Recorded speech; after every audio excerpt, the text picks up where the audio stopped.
It's one of San Diego's biggest gala events of the year, attracting tonight close to 1,000 people. We're talking about the 77th annual Stars and Stripes Gala that benefits the local USO chapter.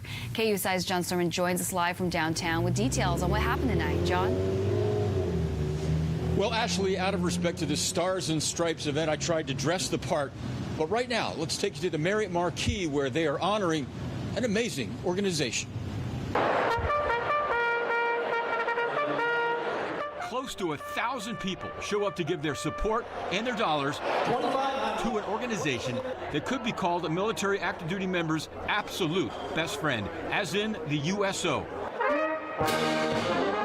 On this night, they celebrate the 77th annual Stars and Stripes USO Gala, paying tribute to the way the USO has always been there for members of the military. In some cases, simply giving service members free food. The downtown center is just amazing. Every first and third Friday, they have a food pantry where they actually give active duty service members food, fresh produce. So it helps you save money. Absolutely does. And you know, with how much military members get paid, that is absolutely phenomenal to help us alleviate some of those bills, especially with the high cost of San Diego area. Sergeant Major, you did 30 years in the Marine Corps. When you were active duty, tell us how the USO helped you. Well, you know, the first experience with the USO was overseas. It was always very prevalent. So my first tour was in Hawaii, and shortly after that, I'm deployed out in Okinawa, Japan, and I see the USO all over the place overseas. USO was started in 1941, 77 years ago, and the idea was to try to strengthen the United States military by keeping the active duty military and their families connected to home, family, and the country. And so everything we do radiates from that mission. On this night, former San Diego City Manager Jack McGrory is named as the Gala honoree.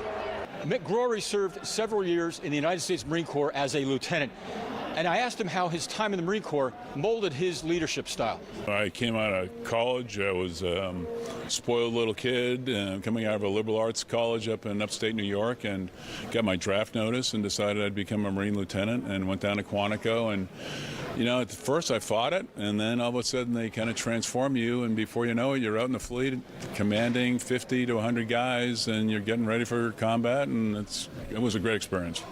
And then after you got out of the Corps, how did it shape you as a leader?